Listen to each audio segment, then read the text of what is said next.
जय माँ इंद्राक्षी, जय अम्बे। इंद्राक्षी धाम के ज्योतिष पाठशाला कार्यक्रम में सभी दर्शकों का हम हार्दिक स्वागत करते हैं। आज के इस अंक में हम बात करते हैं जन्मांक में, जन्म पत्रिका में या हाथ की रेखाओं में कई बार हमारे ग्रह नीच होते हैं। ये शब्दावली ही ऐसी है कि यहाँ ग्रहों को नीच की स्थिति में तोला जाता है, अर्थात नीच का अर्थ हुआ कि उसका बल कमज़ोर होता है। वो ग्रह जितना भी बल कमज़ोर का होगा वो अनेकों प्रकार के कार्यों में आपके रुकावट पैदा करेगा। ये तथ्य है और ये प्रारब्ध के फल से ही जुड़ा हुआ ग्रहों का नीच और उच्च का योग होता है। बहुत अच्छी जानकारी है, छोटा सा टॉपिक है, ध्यान से सुनिएगा। आइए पहले आज का हम पंचांग देखें। 25 दिसंबर सन 2025, क्या बढ़िया योग है। दिन बृहस्पतिवार, संवत 2082, पौष मास, शुक्ल पक्ष, तिथि आज पंचमी, नक्षत्र धनिष्ठा, राहु काल 1:30 से 3, दिशा शूल दक्षिण दिशा। हमारी जन्म पत्रिका में कई बार हम बहुत हल्के में ले लेते हैं कि आपके बृहस्पति नीच के हैं, आपके मंगल नीच के हैं। अब आम साधारण जनता को कैसे पता लगे कि ये आपके ग्रह नीच के हैं? हर ग्रह जाकर के एक राशि पर, एक डिग्री पर जाकर के वो नीच का हो जाता। वैसे तो इसके अंश तथ्य निकाले जाते हैं, लेकिन मैं आपकी भाषा के लिए, आपको समझाने के लिए बहुत मोटे रूप में एक दो उदाहरण देता हूँ। जैसे बृहस्पति हैं, गुरु हैं। अब गुरु नीच के भी होते हैं, उच्च के भी होते हैं। इन 12 राशियों के अंकों से ही आप उसको भांप लेंगे और जान लेंगे। किसी भी जातक का बृहस्पति अगर 10 नंबर के साथ लिखा हो, मकर राशि का हो, नीच का हो जाएगा। 4 नंबर के साथ गुरु लिखा हो, उच्च का माना जाएगा। ये आपके समझाने के लिए हम बता रहे हैं। मंगल है, मंगल कर्क राशि में नीच के हो जाएंगे। सूर्य हैं, तुला राशि में नीच के हो जाएंगे। 1 वाली राशि में, मेष राशि में उच्च के माने जाते हैं।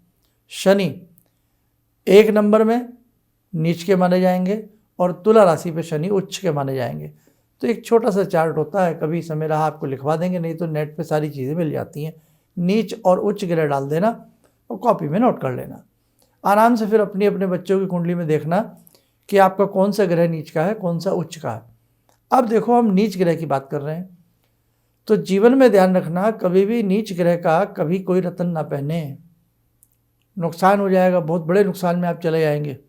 आपका शनि नीच का है, मेष राशि का है, और मिसाल के तौर पर या एग्जाम्पल के रूप में आपका वो मारक ग्रह हो, और मारक ग्रह है ऊपर से नीच ग्रह है और आपने पहन लिया, भयानक एक्सीडेंट से आपको गुजरना पड़ेगा या भयानक नुकसान से आपको गुजरना पड़ेगा। सेम मंगल की स्थिति है। मंगल की स्थिति में मारक भी हो और आपके लिए वो नीच ग्रह भी हो, और उस स्थिति में आप उसे पहन लें तो मार्केश के रूप में भी आपके लिए घातक है, और यहाँ तक कि आप बैंकक्रप्ट होते आपको देर नहीं लगेगी, दिवालिया बना देता है ये। तो ध्यान रखना, ग्रहों की बड़ी स्थिति को नाप के, तोल के, तब उनके रत्न पहने जाते हैं। एक बात तो दिमाग में ये बिठा लेना। और नीच ग्रह के ग्रह को बलवान बनाना कैसे? उसकी पूजा से, उसके दान से, उसके मंत्र से, बीजात्मक मंत्र से। बहुत लोग आपको कहेंगे कि नीच ग्रह का हमें दान नहीं करना चाहिए। बहुत लोग आपको ये कहेंगे कि नीच ग्रह का हमें मंत्र नहीं पढ़ना चाहिए। ये अफवाह है, ये मिथ्या है। अब नीच ग्रह का हम तो यही कहेंगे, बीजात्मक रूप में आप मंत्र पढ़ें, अद्भुत लाभ मिलेगा। मिसाल के तौर पे आपके सूर्य नीच हैं, आपके मंगल नीच है, आपके बुध नीच है, तो बुध के लिए ओम ब्राह्म ब्रीम ब्रह्म से बुधाय नमः, मंगल के लिए ओम क्राम क्रीम क्रोम से भौमाय नमः। सारी मंत्र आपके पास नोटेड होंगे, लिखे हुए होंगे, जो पुराने साधक हमें देखते हैं। और बीजात्मक मंत्र की सारणी भी आपको इंटरनेट से मिल जाएगी। अब देखो, मोटी सी बात समझो कि आपका कोई भी ग्रह नीच है, एक बात गांठ बांध लेना। आपको मैंने नीच उच्च की बात समझाई है। आप अपने बच्चों, अपनी कुंडली में देखना, उसका रत्न मत पहनना। यदि पहन रखा हो तो उसको उतार देना, आपको नुकसान हो जाएगा। कई बार ये रत्न स्लो पॉइजन का काम करते हैं, हमें महसूस नहीं होता, लेकिन धीमा धीमा जहर जैसे व्यक्ति को मौत के ग्रास बना लेता है, वैसे ही ये जब हम इस प्रकार से विपरीत रत्नों को पहनते हैं, धीमे धीमे रूप से हमारी ज़िंदगी की गति रुक जाती है, ज़िंदगी थमने लगती है, बीमारियां पकड़ने लगती हैं, मानसिक तौर पर हम बेचैन व्याकुल रहने लगते हैं। बहुत सारी आपदाएं धीरे धीरे इकट्ठी होकर के बड़ी बन जाती हैं। कई बार कुछ बीमारियां धीरे धीरे पनपती हैं और लास्ट में जाकर के पता लगता है कि आप तो लास्ट स्टेज में चल रहे हैं। लकड़ी को घुन धीरे धीरे चाटता है और अंततः उस लकड़ी को खोखला कर देता है, बेकार कर देता है। तो ऐसे ही ध्यान रखना साधकों, ये ज्योतिष है, ये बच्चों का खेल नहीं है कि कोई भी आए और इसमें आपको दो बातें आप इसको करने लगे। वही वाली बात है कि ये बहुत गहरा समंदर है, इसमें डुबकी लगानी पड़ती है। कई कई जन्म लग जाते हैं ज्योतिष को सीखने के लिए। ऋषियों मुनियों की बनाई हुई ये विद्या है, इसलिए ये विद्या इतनी ईजी नहीं है कि एक किताब पढ़ी, दो फॉर्मूले पढ़े और हम लोग समझ जाएं कि हम अब अपनी मर्जी से रतन पहन लें, अपनी मर्जी से हम ये कर लें। जैसे एक मेडिकल साइंस है, पूरी बाकायदा डिग्री ली जाती है, उसके बाद भी डॉक्टर का अनुभव बोलता है। वैसे ही बेटा ध्यान रखना, कहीं पुस्तक में पढ़ के या किसी को यूं ही सुन करके हमें रतन नहीं पहनने चाहिए। इसके लिए आप कहीं भी आपके आसपास कोई निकटतम आपको लगे कि ये मर्मज्ञ है, विद्वान है, उनसे जा कर के मिलें, राय लें, मशवरा लें, उसके बाद आप किसी रत्न को या किसी ऐसी चीज़ को आप करें। तो नीच ग्रह जो होते हैं, जब इनकी डिग्री कमज़ोर होती है, बृहस्पति नीच होंगे और पंचम भाव के वो स्वामी हो जाएं तो बच्चे की विद्या का हनन करेंगे। आप बहुत कोशिश करेंगे बैक गियर से गाड़ी को धकेलने की, लेकिन बच्चा पढ़ने में असफलता ही रहेगी, बहुत मुश्किल से वो पढ़ पाएगा। आपकी जॉब में, प्रमोशन में बढ़ोतरी नहीं होगी, उसमें भी आपको दिक्कत आने लगेगी। ऐसे ही मंगल की स्थिति और बुध की स्थिति यदि भयावह बन जाए तो ये निसंतान तक कर देते हैं, संतान की स्थिति उत्पन्न नहीं हो पाएगी। तो वहाँ हमें ये सब चीज़ें देखनी होती है। आपके सूर्य नीच हो गए और आपके बाय द वे आपके लग्न ही के स्वामी सूर्य हैं, लग्नाधिपति हैं आपके, और सूर्य आपके नीच के होंगे तो आपकी यश, आपका जस, आपकी प्रशंसा को खा जाएंगे, लील जाएंगे। और ऐसा सूर्य नहीं करेंगे। बहुत लोग कहते हैं बुध ने ऐसा कर दिया, शनि ने ऐसा कर दिया, शुक्र ने ऐसा कर दिया। नहीं साहब, ये ग्रह ऐसा नहीं करते।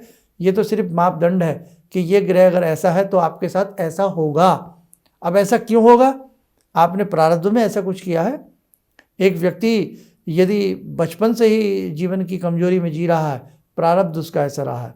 एक व्यक्ति बीमारियों का बोझ लेकर के जी रहा है, उसकी प्रारब्ध की कोई कमी रही है।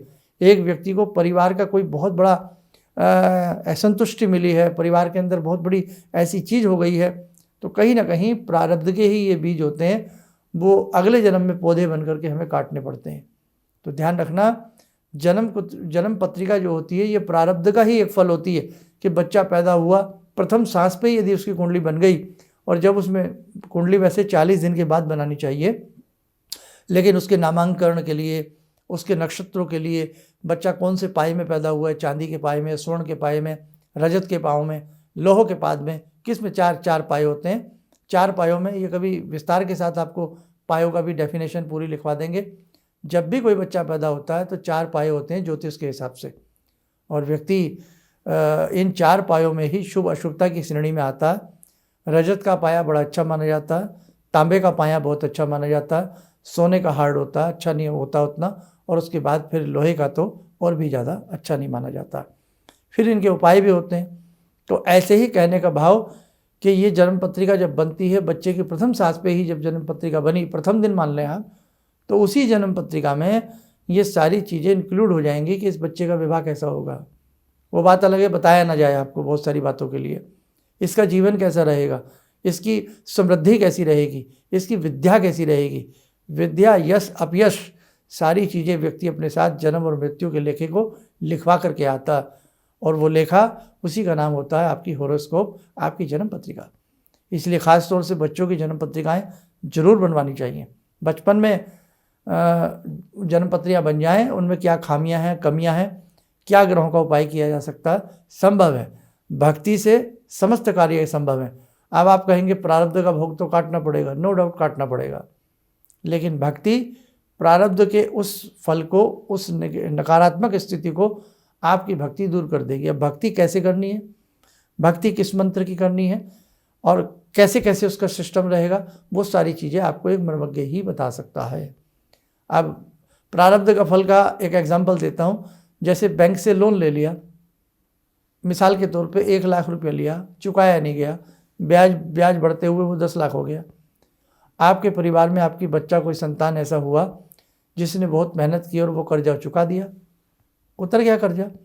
ऐसे ही आपके प्रारब्ध के दोष हैं, आप उन दोषों को लेकर के अगली योनि में जन्म लेते हैं और फिर धरा पे आकर के पुष्प की तरह खिलते हैं। अब आपने देखा बचपन से ही दुखों की मार, मर्मज्ञ ने आपकी कुंडली पढ़ी, उसने देखा कि आपके ये ग्रह पापी हैं, ये ग्रह नीच हैं, फलाना है, ढिमका है, बहुत सारी चीज़ें आपकी देख ली गई और फिर आपसे ऐसी भक्ति कराई गई कि जो आपके प्रारब्ध का कुफल था वो सुफल में बदल गया। आपके ग्रह किस प्रकार के हैं, कैसे उनको देखा जाए, कैसे परखा जाए, किसी मर्मज्ञ की राय आपको अवश्य संकटों से मुक्त कर सकती है। आइए समय हो चला आज की ध्यान साधना का। जुड़ते हैं ध्यान साधना में भगवान श्री राम से।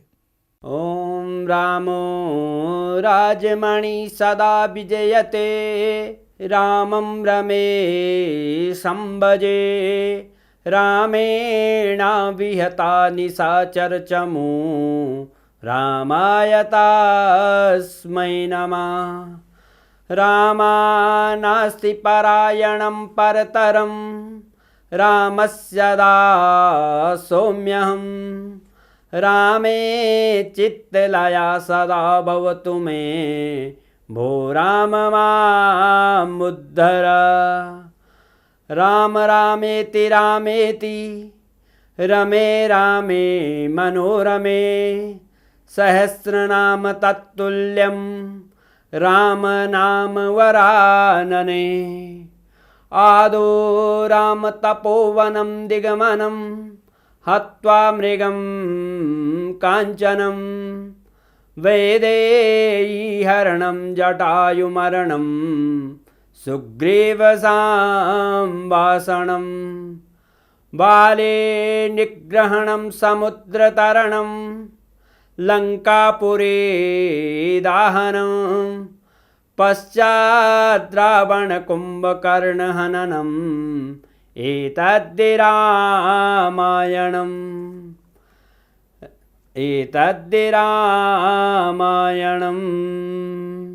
कवच बना लें, ध्यान करें राम जी का शुभ आशीष हम सबके ऊपर बरस रहा है।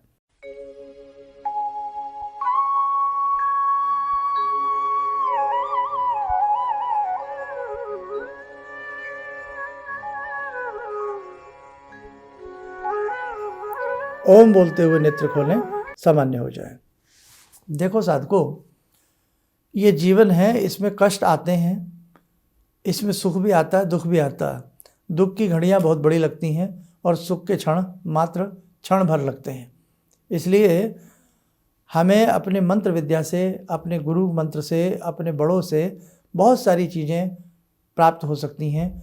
बस आवश्यकता है हमें उन चीज़ों को प्राप्त करके अपने जीवन को खुशहाल बनाने का। एक श्रृंखला 5 अप्रैल को आप सबके प्रारब्ध के दोषों के शमन के लिए, जैसा कि आज के सब्जेक्ट में भी आपने सुना हो कि जैसा प्रारब्ध लेकर के हम आते हैं वो प्रारब्ध आपकी कुंडली में अंकित होता है, उसी के आधार पर आपको जीवन में सुख और दुख प्राप्त होता है। तो प्रारब्ध में हमने ऐसा कोई बीज बोया हो, हमने ऐसा कोई कर्म किया हो जिसकी वजह से आज हम पीड़ित हों, हम दुखी हों, तो उस प्रारब्ध के दोषों के शमन के लिए, प्रारब्ध के दोषों की पीड़ा के हरण के लिए एक विशेष प्रकार का जगत जननी जगदम्बा का पूजन है। और ये पूजन जो है 5 अप्रैल को है, रविवार का दिन पड़ेगा। आप सबको हम आमंत्रित करते हैं, जो भी इस विशाल पूजा में आना चाहता हो नाम नंबर लिखवाएं। और जो साधक अभी 14 दिसंबर को हुए पूजन में आए थे तो वो भी प्रयास करें कि पुनः इस पूजा में आने का मन बनावें। चलिए, आप सब लोग स्वस्थ रहें, सुखी रहें। इन्हीं शुभकामनाओं के साथ हम अपनी वाणी को विराम देते हैं। जय जय अम्बे। किसी भी समस्या के समाधान के लिए मिले प्रसिद्ध हस्तरेखा एवं वास्तु विशेषज्ञ प्रोफेसर धर्मेंद्र शर्मा जी से। नोट: शिविर में भाग लेने हेतु एवं व्यक्तिगत रूप से मिलने के लिए कॉल करने का समय सुबह 10 बजे से शाम 6 बजे तक। हमारे विभिन्न ज्ञानवर्धक कार्यक्रम देखने के लिए आप हमें अभी सब्सक्राइब करें, बेल आइकन को प्रेस करें ताकि आप देख सकें हमारा कार्यक्रम सबसे पहले। और अधिक जानकारी के लिए फेसबुक पेज को लाइक करना न भूलें।